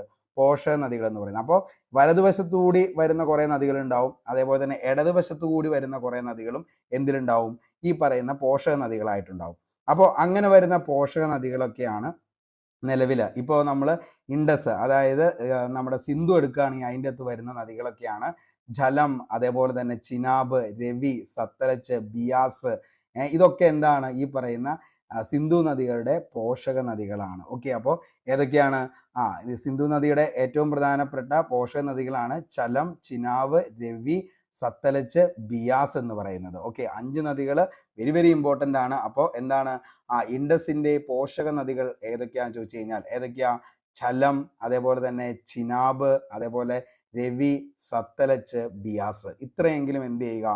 ഏറ്റവും ഇമ്പോർട്ടൻ്റ് ആയിട്ടുള്ള സിന്ധു നദിയുടെ പോഷക നദികളാണ് എന്നുള്ളത് ഓർത്ത് വയ്ക്കുക. അപ്പോൾ ഇങ്ങനെ ഇൻഡസ് എന്ത് ചെയ്യാണ്? അത് ഇവിടെ നിന്ന് ഇങ്ങനെ വരികയാണ്. ഇങ്ങനെ വന്നു കഴിഞ്ഞത് ഇവിടെ കണ്ടോ? ലഡാക്ക് ലേയിലൂടെ കറങ്ങി വട്ടം ചുറ്റി, അതായത് നമുക്ക് പഠിക്കാനുണ്ട്, അതായത് ലേയിലൂടെ എന്താണ് വട്ടം ചുറ്റി വന്ന് വീണ്ടും താഴത്തേക്ക് വന്ന് ഇൻഡസ് ഇങ്ങനെ കറങ്ങി വരുമ്പോൾ ഇവിടെ നിന്ന് എന്ത് ചെയ്യുന്നുണ്ട്? ഇവിടെ ജമ്മു കാശ്മീരിൻ്റെ ഇവിടെ നിന്ന് ശ്രീനഗർ ഈ ഭാഗത്ത് നിന്ന് ചലം വരുന്നുണ്ട്. അതേപോലെ തന്നെ എന്താണ്? ഇവിടെ നിന്നും എന്താണ്? ഹിമാചൽ പ്രദേശിൻ്റെ ഭാഗത്ത് നിന്ന് ചിനാബ്, അതേപോലെ തന്നെ ബിയാസ്, സത്ലജ്, അതിങ്ങനെ എല്ലാം വരുന്നു. അതിൻ്റെ ഇടയ്ക്ക് ഇവിടെ രവി വരുന്നുണ്ട് ഈ ഭാഗത്ത് നിന്ന്. അങ്ങനെ അവസാനം എവിടെ വന്ന് ചേരുന്നു? എല്ലാം കൂടി ഇൻഡസിൽ വന്ന് ചേർന്ന് ഇൻഡസ് നേരെ എങ്ങോട്ടേക്ക് പോകുന്നു? ഈ പറയുന്ന അറബിക്കടലിൽ ചെന്ന് പതിക്കുന്നു. അപ്പോൾ പടിഞ്ഞാറ് ഭാഗത്ത് ചെന്ന് പതിക്കുന്ന ഹിമാലയൻ നദിയാണ് ഏതെന്ന് പറയുന്നത്? ഈ പറയുന്ന ഇൻഡസ് അല്ലെങ്കിൽ സിന്ധു എന്നുള്ളത് ഓർത്ത് വയ്ക്കുക. ഓക്കെ, ഇനി അടുത്ത് നമുക്ക് പഠിക്കാനുള്ള നദി, ഇത് ഞാൻ ജസ്റ്റ് ഒന്ന് പറഞ്ഞു പോകണുള്ളൂ. എന്നിട്ട് ഇനി നമുക്ക് എന്ത് ചെയ്യാം? ഇതിൻ്റെ ഡീറ്റെയിൽ ആയിട്ടുള്ള ക്ലാസ് നമുക്ക് എന്ത് ചെയ്യാം? അടുത്ത ദിവസം. നിങ്ങൾക്ക് ഈ ക്ലാസ് ഓക്കെ ആണെങ്കിൽ മാത്രം ഇതിൻ്റെ ഡീറ്റെയിൽ ആയിട്ടുള്ള ക്ലാസ്സുകൾ, അതായത് എന്താണ് ഓരോന്നിനെ കുറിച്ചും, അതായത് സിന്ധു, ഗംഗ, ബ്രഹ്മപുത്ര, ചലം, ചിനാബ്, അതേപോലെ തന്നെ പോഷക നദികൾ ഓരോന്നും, അതേപോലെ തന്നെ എന്താണ് ഓരോന്നിൻ്റെയും ഡീറ്റെയിൽ ആയിട്ട് നമുക്ക് എന്ത് ചെയ്യാം? ക്ലാസ് ചെയ്യാം കേട്ടോ. അപ്പം ഇത് ബ്രഹ്മപുത്ര നദിയാണ്. നമുക്കറിയാം ബ്രഹ്മപുത്ര നദി എവിടെ നിന്നാണ്? ഈ പറയുന്ന ഇവിടെ നിന്ന്, അതായത് ടിബറ്റിലെ നമുക്കറിയാം, അതായത് ഓട്ടോണമസ് റീജിയൻ ആണ് ഈ പറയുന്ന ടിബറ്റ് എന്ന് പറയുന്നത്, ചൈനയുടെ പ്രദേശം. അപ്പോൾ ഇവിടെ നിന്ന് എന്താണ്? ഇവിടെ നിന്ന് വരികയാണ്. അപ്പോൾ എന്താണ്? ഇവിടെ നിന്ന് ഇങ്ങനെ വന്ന് നേരെ എന്താണ്? ഇതിക്കടെ ചൈന ഇതിക്കടെ വരുന്നു, വന്നിട്ട് നേരെ താഴത്തേക്ക് വരുന്നു. അതിനുശേഷം അരുണാചൽ പ്രദേശിലൂടെ ഇങ്ങനെ കടന്ന് ആസാം, അത് കണ്ട് കടന്ന് നേരെ ബംഗ്ലാദേശ്, അങ്ങനെ എന്ത് ചെയ്യുന്നു? നേരെ താഴത്തേക്ക് എത്തുന്നു. ഓക്കെ, അപ്പോൾ ഇതാണ് ആരുടെ വഴി എന്ന് പറയുന്നത്? ബ്രഹ്മപുത്രയുടെ വഴി പോകുന്നത്. ഓക്കെ, അപ്പോൾ യാർലുങ് സാങ്ബോ എന്നൊക്കെ പേരിൽ, യാർലുങ് സാങ്ബോ എന്ന പേരിലൊക്കെയാണ് കേട്ടോ ഇത് ടിബറ്റ് ചൈന റീജിയനിൽ ബ്രഹ്മപുത്ര അറിയപ്പെടുന്നത്. Yarlung Tsangpo. Okay, Yarlung Tsangpo. അപ്പോൾ നമുക്കറിയാം സാങ്പോ എന്നറിയപ്പെടുന്നു എന്നുള്ളത്. അപ്പോൾ യാർലുങ് സാങ്പോ എന്ന പേരിലാണ് ടിബറ്റൻ റീജിയനിൽ ഏതറിയപ്പെടുന്നത്? ബ്രഹ്മപുത്ര അറിയപ്പെടുന്നത്. അത് ഇവിടെ വന്നു കഴിയുമ്പോൾ അരുണാചൽ പ്രദേശ് എന്ന് പറയുന്ന സ്ഥലത്ത് വരുന്നുണ്ട്. അന്നേരം സിയാങ് എന്ന പേരിലും, അത് കഴിഞ്ഞ് ടിബറ്റിൽ ഇത് വരുമ്പോഴത്തേക്കും നമുക്കറിയാം സാങ്പോ, അതാണ് യാർലുങ് സാങ്പോ എന്ന പേരിൽ അറിയപ്പെട്ടു എന്ന് പറഞ്ഞത്. അതേപോലെ തന്നെ എന്താണ്? നേരം നമുക്ക് ഇങ്ങോട്ടേക്ക് വന്ന് അസാമിലേക്കൊക്കെ എത്തുന്നു. അസാമിലൊക്കെ എത്തുമ്പോഴാണ് വെള്ളപ്പൊക്കം, ഭയങ്കരമായിട്ട് ജലം നിരപ്പ് കൂടുന്നത്.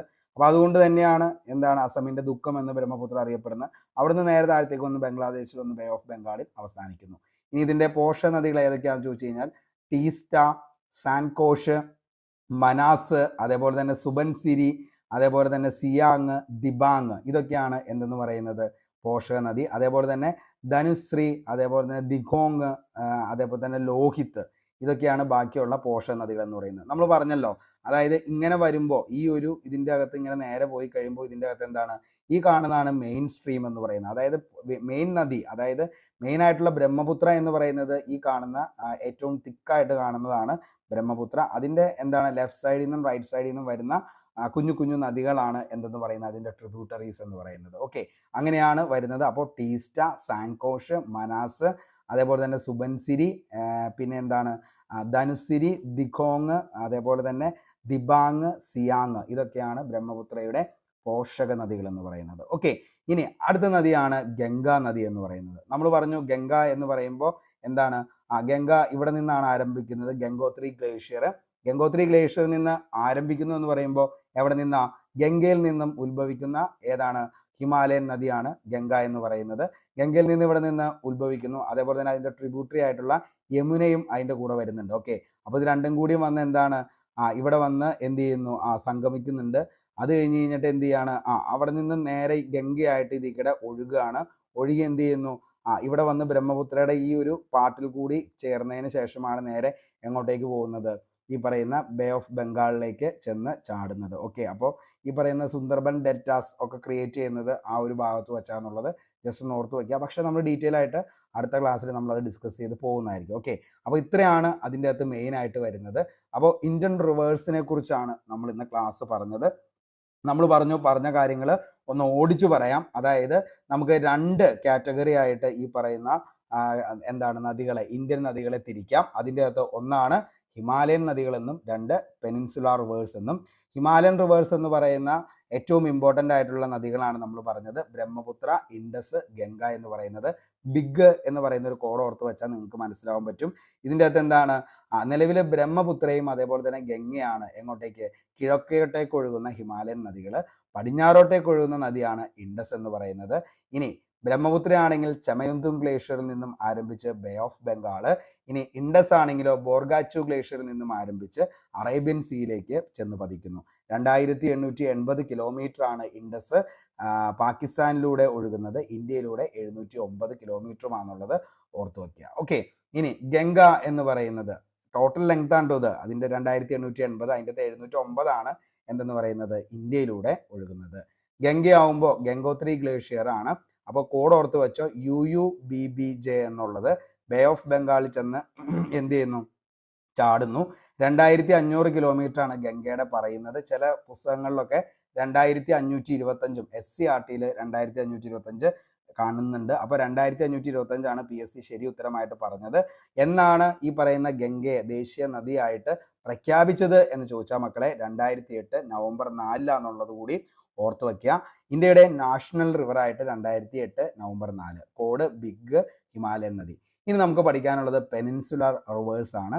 അപ്പോൾ അതിൻ്റെ അകത്ത് മെയിനായിട്ട് വരുന്ന പെനിൻസുലാർ റിവേഴ്സ് ഏതൊക്കെയാണെന്നുള്ളത് ഞാൻ ജസ്റ്റ് ഒന്ന് പറയാം. അതായത് ഈ കാണുന്ന ഒരു ചിത്രം നോക്കിക്കഴിഞ്ഞാൽ നിങ്ങൾക്ക് മനസ്സിലാവും. നമ്മൾ പറഞ്ഞു ഉപദ്വീപീയ നദികൾ എന്ന് പറയുമ്പോൾ 3 വശവും ജലത്താൽ ചുറ്റപ്പെട്ട് കിടക്കുന്ന പ്രദേശവും ആണ് ഉപദ്വീപീയ നദികൾ. ഉപദ്വീപ് എന്ന് പറയുന്നത്, അതായത് 3 വശവും ജലത്താൽ ചുറ്റപ്പെട്ട് കിടക്കുന്ന പ്രദേശത്തെ ഉപദ്വീപ് എന്ന് പറയും. ആ ഉപദ്വീപിൽ പെട്ട ഏറ്റവും ഇമ്പോർട്ടൻ്റ് ആയിട്ടുള്ള ഉപദ്വീപിയൻ നദികൾ, അതായത് ഉപദ്വീപിയൻ നദികൾ എന്ന് പറയുമ്പോൾ ഈ പറയുന്ന വെസ്റ്റേൺ ഘട്ട് ഉണ്ട്. വെസ്റ്റേൺ ഘട്ട് ഇത് ഇവിടെ ഇങ്ങനെ വരും. അതേപോലെ തന്നെ ഈസ്റ്റേൺ ഘട്ട് വരും. അതേപോലെ തന്നെ എന്താണ് വിന്ധ്യ, സത്പുര റേഞ്ചസ് വരും. അതിൻ്റെ ഇടയിലൂടെ നർമ്മദ ഒഴുകുന്നു. ഗോദാവരി, കൃഷ്ണ, മഹാനദി, കാവേരി, അങ്ങനെയുള്ള ഏതൊക്കെ നദികളാണ് എന്നുള്ളതിനെ കുറിച്ചാണ് ഇനി നമുക്ക് പഠിക്കാനായിട്ടുള്ളത്. അപ്പോൾ ഈ ഒരു ക്ലാസ് നിങ്ങൾക്ക് ഇഷ്ടപ്പെട്ടെങ്കിൽ നിങ്ങൾ ഉറപ്പായിട്ടും നിങ്ങളുടെ അഭിപ്രായം താഴെ കമൻറ്റ് ബോക്സിൽ രേഖപ്പെടുത്തുക. അതേപോലെ തന്നെ അടുത്തൊരു ക്ലാസ് ട്രിബ്യൂട്ടറീസിൻ്റെയും അതേപോലെ തന്നെ ഉപദ്വീപീയ നദികളെക്കുറിച്ചുള്ള ഒരു ക്ലാസ് നിങ്ങൾക്ക് വേണമെന്നുണ്ടെങ്കിൽ താഴെ ഒന്ന് കമൻറ്റ് ചെയ്യുക. തീർച്ചയായിട്ടും അതിൻ്റെ ക്ലാസ്സും നമ്മൾ ഇങ്ങനെ തന്നെ ഡീറ്റെയിൽ ആയിട്ട് നിങ്ങൾക്ക് പറഞ്ഞ് അത് മൊത്തമായി നിങ്ങൾ സെറ്റായി പഠിപ്പിച്ചതിന് ശേഷമാണ് നമ്മൾ പോകത്തുള്ളൂ. അപ്പോൾ നമ്മുടെ ക്ലാസ്സൊക്കെ നിങ്ങൾക്ക് ഇഷ്ടപ്പെട്ടെങ്കിൽ ഉറപ്പായിട്ടും ലൈക്ക് ചെയ്യുക. അതേപോലെ നമ്മുടെ അസിസ്റ്റൻറ്റ് സെയിൽസ്മാൻ്റെ ക്ലാസ്സാണ് ചൊവ്വ, വ്യാഴം, ശനി ദിവസങ്ങളിൽ. തിങ്കൾ, ബുധൻ, വെള്ളി ദിവസങ്ങളിൽ സെക്രട്ടേറിയറ്റ് ടെസ്റ്റിൻ്റെ ക്ലാസ്സുമാണ്. അപ്പോൾ 2 ക്ലാസ്സിലും നിങ്ങൾ എന്ത് ചെയ്യുക പഠിച്ചു പോയി കഴിഞ്ഞാൽ തീർച്ചയായിട്ടും നിങ്ങൾക്ക് എന്ത് ചെയ്യാൻ പറ്റും, നല്ലൊരു റാങ്കിലേക്ക് വരാനായിട്ട് പറ്റും. കാരണം 2 ക്ലാസ്സിലും പല പല പോയിന്റ്സുകൾ എക്സ്ട്രാ വീണ്ടും പോയിന്റ്സുകൾ ഓരോ ക്ലാസ്സിൽ നിന്ന് നമ്മൾ ചെയ്യുമ്പോഴും ഒത്തിരി പോയിന്റ്സ് പുതിയതായിട്ട് അപ്ഡേറ്റ് ചെയ്ത് തന്നെയാണ് ക്ലാസ്സുകൾ വരുന്നത്. അപ്പോൾ അതുകൊണ്ട് തന്നെ നിങ്ങൾക്ക് തീർച്ചയായിട്ടും എല്ലാ ക്ലാസ്സുകളും ഉപകാരപ്പെടും. അപ്പോൾ ഇത്രയും കാര്യങ്ങളൊക്കെയാണ് പറയാനുള്ളൂ. ഇനി ടെലഗ്രാമിൽ ജോയിൻ ചെയ്യാത്തവരുടെ അടുത്ത് ഇനി ഞാൻ പറയുന്നില്ല. താല്പര്യമുള്ളവരെല്ലാവരും ഒന്നുകൂടി ഒന്ന് ജോയിൻ ചെയ്യാനായിട്ട് ശ്രമിക്കുക. കാരണം നിങ്ങൾക്കത് ഉപകാരപ്രദമാകണമെന്ന് കരുതിയിട്ടാണ് ഇങ്ങനെ എപ്പോഴും പറയുന്നത് ടെലഗ്രാമിൽ കൂടി ഒന്ന് ജോയിൻ ചെയ്യാൻ. കാരണം അത്രയും ഡീറ്റെയിൽ ആയിട്ടുള്ള SCRT, NCRT, reference text book എല്ലാം വച്ചുകൊണ്ടാണ് നിങ്ങൾക്ക് നോട്ട് സെറ്റ് ചെയ്ത് തന്നെ. അപ്പോൾ അതുകൊണ്ട് തന്നെ അത്ര കിടിലം നോട്ട് തന്നെയാണ് നിങ്ങൾക്ക് തരുന്നത്. നിങ്ങൾക്ക് ഇനി ഈ പറയുന്ന ഒരു ഓൺലൈൻ പ്ലാറ്റ്ഫോമിൽ നിങ്ങൾ പെയ്ഡ് കോഴ്സിൽ പോലും ഇത്രയും നല്ലൊരു നോട്ട് നിങ്ങൾക്ക് കിട്ടത്തില്ല. കാരണം അത്രയും കിടിലൻ നോട്ടാണ് തരുന്നത്. അതേപോലെ തന്നെ എല്ലാ ദിവസവും നിങ്ങൾക്ക് മാക്സിമം എല്ലാ ദിവസവും ക്ലാസ് നിങ്ങൾക്ക് തരുന്നുണ്ട്. എല്ലാ ദിവസവും ക്വസ്റ്റ്യൻ ബോർഡ് ഉണ്ട്. എല്ലാ ദിവസവും നിങ്ങൾക്ക് എന്തുണ്ട്, ഈ പറയുന്ന കറണ്ട് അഫയേഴ്സ് ഉണ്ട്. അങ്ങനെ എല്ലാ കാര്യങ്ങളും തന്നാണ് പോകുന്നത്. എന്തൊക്കെയാണോ നിങ്ങൾക്ക് പഠിക്കാനായിട്ട് വേണ്ടത് അതെല്ലാം ഇവിടെ തരുന്നുണ്ട്. അതും നിങ്ങൾക്ക് 10 പൈസ പോലും മുടക്കില്ലാതെ നിങ്ങൾക്ക് ഈ ക്ലാസ്സുകൾ നിങ്ങൾക്ക് കിട്ടുന്നതായിരിക്കും. അപ്പോൾ ഞാൻ നിങ്ങൾക്ക് മുന്നിലേക്ക് എടുക്കുന്ന എന്തൊക്കെയാണോ ഞാൻ നിങ്ങൾക്ക് വേണ്ടി ചെയ്യുന്ന അത്രയും ആത്മാർത്ഥത്തോടു കൂടിയാണ് ചെയ്യുന്നത്. അപ്പോൾ അതേപോലെ തന്നെ നിങ്ങളും തിരിച്ചു പഠിച്ചാൽ ഉറപ്പായിട്ടും എന്ത് ചെയ്യാൻ പറ്റും, 2025 നിങ്ങൾ നല്ലൊരു ജോലിക്ക് കയറുന്നതായിരിക്കും. അപ്പോൾ ഇത്രയും കാര്യങ്ങളൊക്കെയാണ് പറയാനുള്ളൂ. എല്ലാവരും ലൈക്ക് ചെയ്തേക്കുക. അതേപോലെ തന്നെ മാക്സിമം എന്ത് ചെയ്യുക, എല്ലാവരിലേക്കും ഒന്ന് ഷെയർ ചെയ്യുക. പുതിയൊരു വീഡിയോയുമായി വീണ്ടും കണ്ടുമുട്ടാം. അതുവരത്തേക്കും short break. Signing off. Arun Kombanadan.